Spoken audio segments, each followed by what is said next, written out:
일반적으로 이해하기 어려운 책으로 이해되고 있지요. 인류의 미래를 예언한 책일 뿐만 아니라 알 수 없는 암호로 가득한 책이라고 인식되어 있기 때문에 그렇습니다. 그래서 일반 성도들은 읽어도 무슨 이야기인지 알 수 없는 책, 하나님께 직통 계시라도 받아야 이해할 수 있는 책이라고 막연히 이해하고 있습니다.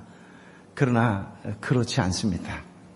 계시록에는 낯선 상징과 이미지들이 가득하고 천사와 괴기스러운 동물들이 등장하고 무시무시한 심판과 전쟁의 이야기가 많고 뜻 모를 숫자가 등장하긴 하지만 그렇다고 해서 그런 것들에게 기죽을 필요가 전혀 없다라고 말씀드릴 수 있겠습니다. 그런 것들은 해독해야 할 신비한 암호가 아니기 때문이지요. 계시록에 나오는 많은 이미지와 상징은 이미 구약에 나와 있는 것들이 대부분이고 사도 요한 당시의 그리스도인이라면 누구나 짐작할 수 있는 것들이었지 영성이 깊은 사람만 해독할 수 있는 엑스파일이 아니라고 하는 것입니다. 계시록을 미래 역사의 엑스파일로 이해하는 것은 요한계시록을 가장 크게 오해하고 있는 것이다라고 말씀드릴 수 있습니다. 모든 성경이 그렇듯이 요한계시록 또한 사도 요한이 서두에서 밝힌 대로 예수 그리스도의 계시입니다. 그러고 보면 성경 66권은 기본적으로 예언이고 계시라고 말씀드릴 수 있습니다. 성경이 예언이고 계시라고 하는 것은 인간이 수천 년 동안 쌓아 올린 지혜의 금자탑이 아니라는 뜻입니다. 인간이 찾고 발견한 것들을 쌓아놓은 지혜의 금자탑이 아니라 하나님께서 열어서 보여주신 비밀이라고 하는 뜻이지요. 요한계시록도 마찬가지입니다. 요한이 쓴 계시록은 하나님을 통해 하나님께서 예수님을 통해 계시된 하나님의 말씀입니다. 예수님을 통해서만 볼 수 있는 비밀이지요. 이것은 하나님이 알게 하신 것이지 요한이 밤새 연구하고 동네방네 다 돌아다니면서 수집하고 기도해내서 알아낸 것, 그런 것이 아닙니다. 그래서 계시라고 이야기하는 것입니다. 모든 사람은 세상의 눈으로 세상을 봅니다. 인간의 눈으로 인생을 보지요. 오늘의 눈으로 내일을 봅니다. 과학도 그렇고 의학도 그렇고 법학도 그렇고 철학도 그렇고 수학도 그렇고 역사도 그렇습니다. 심리학이나 경영학이나 경제학도 마찬가지입니다. 우리가 알고 있는 모든 상식과 교양도 예외는 아니지요. 다 세상의 눈으로 세상을 본 것이고 인간의 눈으로 인생을 본 것이고 오늘의 눈으로 내일을 본 것입니다. 바꾸어 말하면 하늘을 통해 땅을 본 것이 아니라고 하는 이야기입니다. 하늘을 통해 땅을 본 것이 아니라고 하는 이야기입니다. 이 말이 아주 중요해요. 심지어 대부분의 종교조차도 하늘을 통해 땅을 보기보다는 땅을 통해 하늘을 보는 경우가 많다라고 하는 것이지요. 하지만 성경은 다릅니다. 모든 성경은 하늘을 통해 땅을 이야기하는 것입니다. 다시 하늘을 통해 땅을 이야기하는 것이에요. 하나님의 눈으로 세상을 보고 이야기하는 것이 바로 성경이라고 하는 것입니다. 계시록은 더더욱 그렇습니다. 계시록은 다른 어떤 성경보다 더 직접적인 계시를 담고 있습니다. 요한은 하늘의 관점에서 세상을 보기 위해 하늘로 끌어올려졌습니다. 물론 몸이 하늘로 올라간 것은 아닙니다. 그러나 요한은 환상 중에 열린 하늘을 보았지요. 하늘에서 하나님의 직접적인 신탁을 들었고 하나님의 눈으로 역사의 종말을 보았습니다. 종말론적인 미래의 눈으로 지금의 현실을 보았습니다. 그리고 자기가 보고 들은 것을 기록했지요. 물론 보고 들은 것을 어떤 형식이 없이 낱낱이 기록한 것이 아니라 신학적이고 문학적인 형식을 갖춘 아주 정교한 구조물로 완성을 했습니다. 바로 이것이 요한계시록의 독특함이다라고 이야기할 수가 있습니다. 우리는 흔히 몇 년에 무슨 일이 일어나고 몇 년에 어떤 재앙이 닥치고 몇 년에 어떤 나라가 멸망하고 몇 년에 예수님이 재림하고 천년 왕국이 시작된다는 말하는 것을 예언이라고 생각하는데 성경은 한 번도 그런 이야기를 한 적이 없습니다. 하지 않습니다. 성경은 오직 하늘을 통해서 땅을 이야기하고 종말론적인 관점에서 오늘을 이야기할 뿐입니다. 요한계시록이 쓰인 시기는 대략 주후 90년대 도미티안이 로마의 황제로 있을 때일 것이라고 대체로 동의하고 있습니다. 도미티안 황제는 아버지와 형을 뒤이어 주후 81년에 황제가 되었습니다. 무슨 말이냐면 그는 황제가 되기까지 30년을 기다렸다라고 하는 말씀이에요. 오랜 시간을 기다려왔던 만큼 즉위 되자마자 즉위 되는 즉시 절대 권력을 향한 야욕을 불태웠습니다. 그는 자신이 살아있을 때 자신을 예배할 것을 요구했습니다. 모든 공식적인 문서 첫 줄에는 뭐라고 써 있었냐면은 우리 주 그리고 우리의 신이 명령하신다 라는 말로 시작하게 했습니다. 그리고 각 달에 자신들의 이름을 붙였던 율리우스 케자르, 이 말이 줄라이라고 하는 7월이라고 하는 뜻입니다. 마찬가지로 8월 어거스트를 이야기하는 아우구스투스에 뒤지지 않을 정도로 10월을 자기 이름을 따서 10월의 이름을 따서 도미티아누스라고 부르게 할 정도로 절대 권력을 휘두르기 위해 원로원 회원들과 공개적으로 투쟁을 하고 유배시키고 어떤 것이든 꼬투리를 잡아서 처형하곤 하는 그런 황제였습니다. 귀족뿐만이 아니었어요. 자신에게 적대적으로 생각되는 점성가들은 로마 밖으로 추방했고 철학과 종교 역시 박해했습니다. 특히 로마를 비난하는 선지자들의 종교에 대해서는 예외 없이 박해를 가했지요. 로마 제국의 동부 쪽에는 무엇이 있었냐면 황제의 신전이 있었습니다. 그 황제의 신전에 황제의 형상을 세워놓고 숭배하기를 강요했고 황제를 숭배하지 않는 것은 곧 국가에 충성하지 않는 것으로 간주했습니다. 그러니 황제 숭배를 거부하는 기독교도들은 로마의 밥일 수밖에 없었던 것이지요. 유대 역사가 요세비우스는 도미티안 황제를 가리켜서 기독교를 박해한 네로의 후계자라고 하면서 이런 문구를 남깁니다. 도미티안은 로마에서 상당히 많은 귀족들과 저명 인사들을 부당하게 살해했고 마침내 그는 하나님을 미워하고 적대하는 일에 있어 네로의 후계자가 되었다라고요. 초대교회의 교부였던 터툴리안도 도미티안을 네로의 후계자라고 지목했습니다. 바로 이러한 상황 속에서 사도 요한은 하나님의 부르심을 받고 계시록을 썼다라고 하는 것이지요.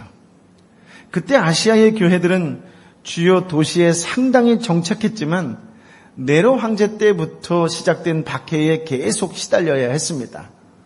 요한 자신도 그리스도의 복음을 전하는 것 때문에 붙잡혀 반모라고 하는 작은 섬에 갇혀있는 신세가 되었습니다.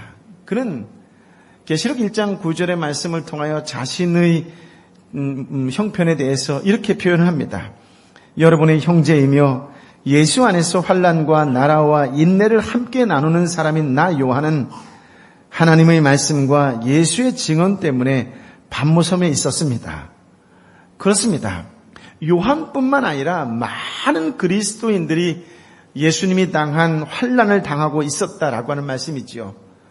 비록 예수님의 복음이 증거하는 하나님 나라에 참여하고 있었지만 그 때문에 당하는 환난을 참고 인내해야 했다라고 하는 것입니다.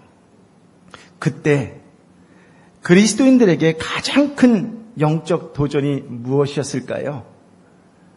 그 당시 그때에 진정한 그리스도인이라고 한다면 그들에게 있어서 가장 큰 영적 도전은 무엇이었을까요?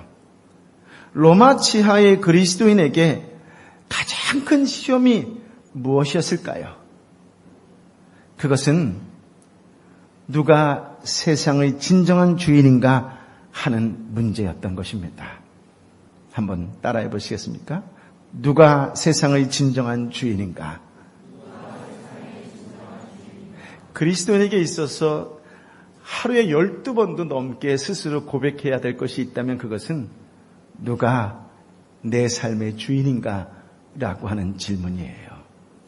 여러분, 예수 그리스도인이라고 한다면 그리스도인 어떤 사람일까요? 그리스도인은 예수 그리스도만을 유일한 주님으로 고백하는 자들입니다. 하나님만이 세상의 진정한 통치자이자 주인이라고 믿고 살아가는 자들이지요. 하지만 그리스도인도 인간입니다. 아무리 예수님을 주님이라고 고백하며 예배한다 할지라도 여전히 눈에 보이는 것으로 판단하고 세상의 눈으로 세상을 보고 인간의 눈으로 인생을 보고 오늘의 눈으로 내일을 보는 인간이지요. 당시의 사람들을 지배하고 있는 이데올로기와 관점으로부터 자유하기가 어려운 인간입니다. 더욱이 그 당시는 로마 황제의 권력과 제국주의적 이데올로기가 세계를 지배하고 있던 때였습니다. 로마 황제가 세상의 주인으로 호령하던 때였습니다. 로마 권력에 빌붙어야 승리를 할 수 있고 로마 권력에 굴복해야 살아남을 수 있는 그런 시대였습니다. 진실로 그랬습니다. 예수 그리스도가 세상의 주인이요 통치자라는 흔적은 어디에서도 발견하기가 어려웠습니다. 눈에 보이는 현실은 온통 로마의 영향력뿐이었지 예수 그리스도의 영향력은 없었습니다. 예수 그리스도의 통치권은 신앙 고백으로만 존재할 뿐 어디에도 물증을 찾기가 어려웠습니다. 그렇다면 또 질문 드려볼까요? 21세기를 살아가는 오늘 우리의 상황은 어떻습니까? 오늘 우리의 삶을 지배하고 있는 것은 과연 무엇입니까? 모든 그리스도인들이 그리스도가 왕이라는 사실을 고백하고 있지만 하지만 실제로 그리스도의 통치권을 실감하며 살고 있습니까? 그리스도가 세상의 주인이라는 사실을 증명할 무엇이 있습니까? 여러분, 증명할 무엇이 있다면 한번 얘기해 보십시오. 예수를 믿었더니 병이 나았다고요? 예수를 믿었더니 마음에 평안이 왔다고요? 예수를 믿었더니 하는 일마다 잘 된다고요? 예수를 믿었더니 깨질 위기에 있던 가정이 회복되었다고요? 그러니 예수님이 왕이시라고요? 물론 그것도 진실은 진실입니다. 그러나 그것은 진실의 지극히 작은 일부에 불과하지요. 조금만 정직하게 눈을 뜨고 현실을 폭넓게 살펴보십시오.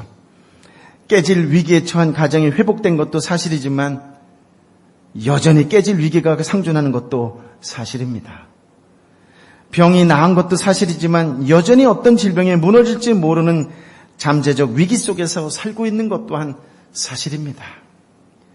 마음에 평안이 온 것도 사실이지만 수시로 밀려드는 불안과 염려를 떨칠 수 없는 것 또한 사실이지요.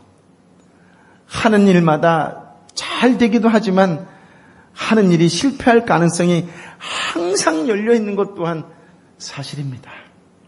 여러분 그렇지 않습니까? 이것이 그리스도인이 살아가는 현실 아닙니까? 전지전능하신 하나님이 나를 지켜주신다고 믿고 찬양함에도 불구하고 전지전능하신 하나님의 돌봄을 받는 내가 승리하지 못할 때가 많은 것이 또한 사실 아닙니까? 하나님이 나를 지켜주신다는 보장을 어디에서도 찾을 수 없는 것이 사실 아닙니까? 지진과 쓰나미로 수천 명의 목숨이 희생을 당해도 전능하신 분께서 방패막이가 되어주지 못하는 것이 사실 아닙니까? 솔직히 그렇습니다. 예수가 왕이라는 우리의 고백은 사실 너무나도 비현실적인 이야기입니다. 그렇기 때문에 하나님이 세상을 다스리시는 최고의 통치자라고 말하면 예전에는 사람들이 조금 귀를 기울였는데 웬일인지 지금 시대는 다 비웃습니다. 말도 안 되는 이야기라고 비웃습니다. 아주 정직하게 말해볼까요? 돈은 한 끼의 밥을 해결해 줍니다. 그러나 하나님은 한 끼 밥을 해결해 주지 않습니다. 돈은 나에게 실제적인 권력을 제공합니다. 돈이 있으면 사람을 부릴 수도 있고 사람이 따르기도 합니다. 여러분이 돈만 있으면 애들 그렇게 들들 볶아서 대학 보내는 거 힘들게 하지 않은 방법도 있다는 것을 우리가 최근 알게 되었지 않습니까? 하지만 예수님은 나에게 어떤 힘도 제공하지 않습니다. 어떤 자리도 만들어주지 않습니다. 지금 이 세상은 돈과 브랜드와 인맥이 힘을 발휘하는 세상이지 예수님이 힘을 발휘하는 세상이 아닙니다. 그렇기 때문에 예수님을 주님이라고 고백하는 신앙인들조차도 입으로는 그렇게 고백하지만 실제로는 돈을 쫓고 있는 것입니다. 옷 하나를 살 때도 브랜드를 보고 삽니다. 심지어 교회를 선택할 때도 교회 브랜드를 보지 않습니까? 사실입니다. 돈, 브랜드, 인맥의 힘은 현실이지만 예수의 힘은 비현실적입니다. 현실 앞에서 예수님은 무기력하기가 짝이 없습니다. 예수가 왕이라고 하는 것은 세상의 눈, 현실의 눈, 상식의 눈으로 보면 말이 안 되는 비현실이라고 하는 말씀이에요. 그렇기 때문에 1세기 그리스도인도 그렇고 21세기 그리스도인도 묻지 않을 수가 없었어요. 예수는 주라는 신앙 고백을 조금이라도 진지하게 고민하는 사람이라고 한다면 과연 이 세상의 주인인지 묻지 않을 수가 없다라고 하는 것이에요. 더욱이 요한과 동시대를 살았던 1세기 그리스도인들에게 있어서 이 문제는 정말 생명이 걸린 절박한 문제였다라고 하는 것이지요.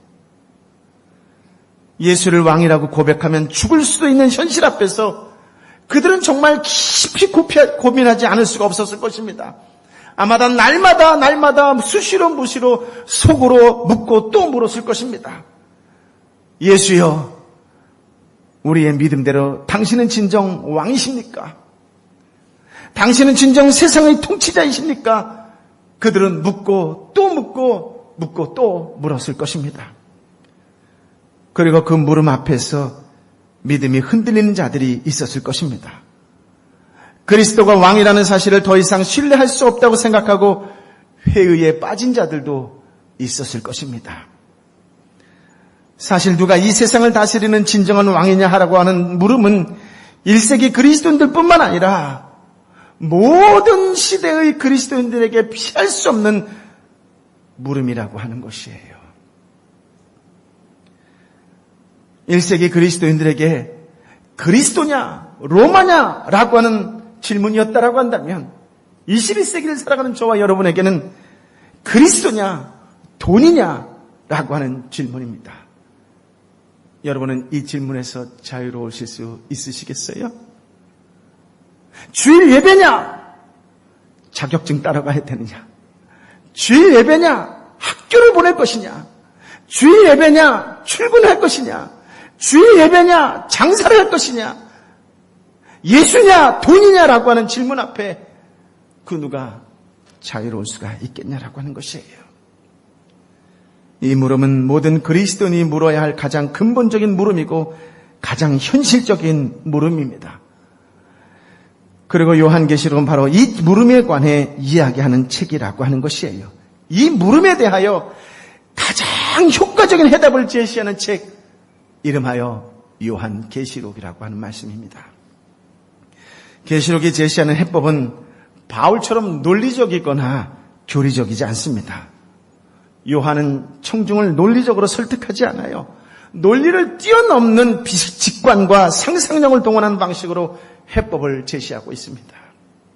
다시 말하면 이 땅의 현실에서 하늘로 공간 이동을 하게 하는 것이에요.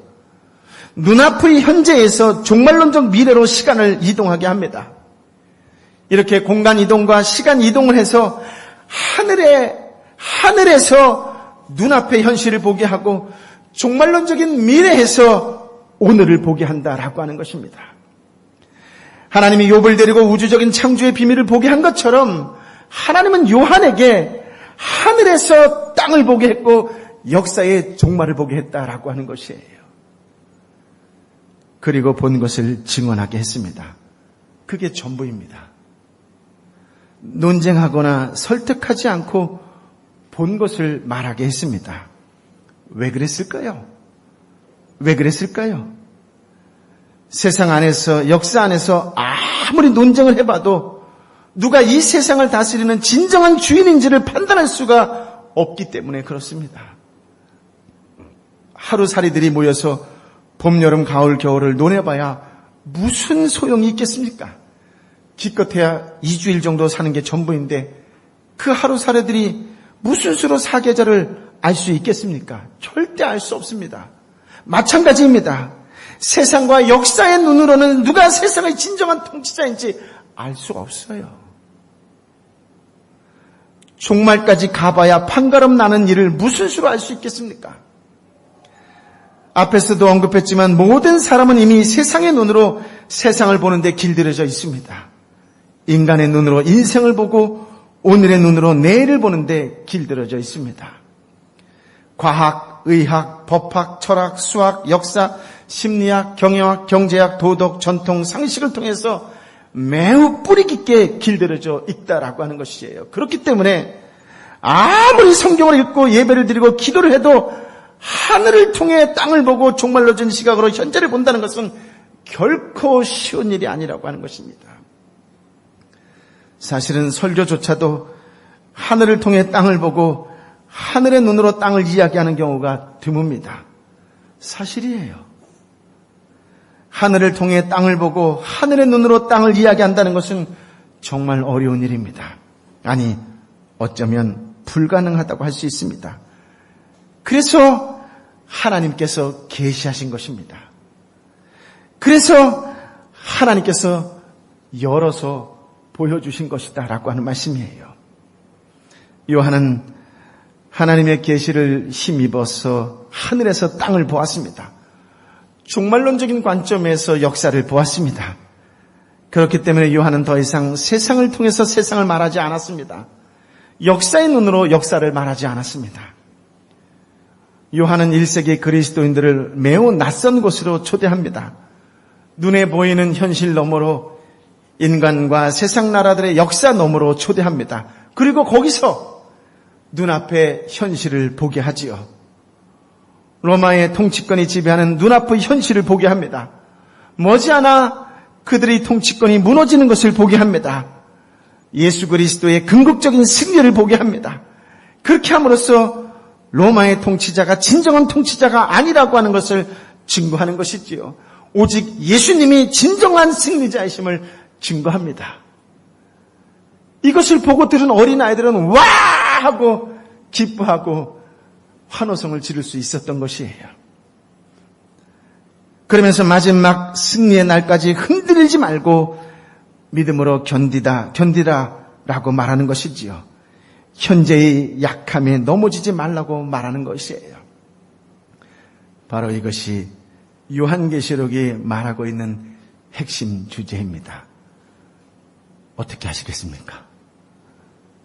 저와 함께 이 환호성 지리로 한번 같이 가보지 않으시겠습니까? 7분 아멘이시네요. 믿음과 신념의 차이는 눈이 있음과 없음의 차이입니다.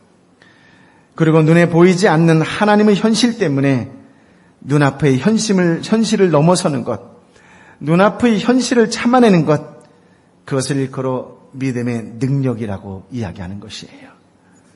눈앞의 현실에 휘둘리지 않고 하나님 앞에서 현실을 살아내는 것이 믿음의 능력입니다. 우리 한 사람 한 사람 모두가 이번 요한계시록의 말씀을 통해서 그런 믿음의 능력을 얻게 되기를 예수님의 이름으로 축복합니다. 그 첫 번째의 길은 생명의 삶을 구입하는 것입니다. 구입해서 날마다 읽고 듣고 지켜 행하는 자가 될 때에 하나님의 놀라운 복이 임하게 될 줄 믿습니다. 아멘. 아버지 하나님, 귀한 생명의 말씀을 허락하여 주시니 감사합니다. 이 말씀이 내 삶의 모든 것을 다 주어도 바꾸지 않겠노라고 선포하시는 믿음의 사람이 되게 하여 주옵소서. 이번에 요한계시록을 내가 처음부터 끝까지 하나님과 함께 동행하는 자로 살겠느라고 결단하는 이 시간 되게 하여 주옵소서. 눈에 보이는 것 때문에 아파하고 속상해하는 자들이 아니라 눈에 보이지 않는 하나님의 현실 때문에 눈앞의 현실을 넘어섰고 눈앞의 현실을 참아내는 바로 그런 믿음의 능력의 사람들로 살아갈 수 있도록 우리 한 사람 한 사람 가운데에 성령이여 능력으로 새 지혜로 임하여 주옵소서. 하나님 앞에서 현실을 살아내는 하나님의 존재 앞에서 살아가는 거룩한 믿음의 사람들 되게 하여 주옵소서. 저들이 가는 모든 길 위에 주께서 함께하여 주실 것을 주님만이 나의 주님이라고 고백하는 믿음으로 나아가기를 예수님의 이름으로 기도하옵나이다. 아멘.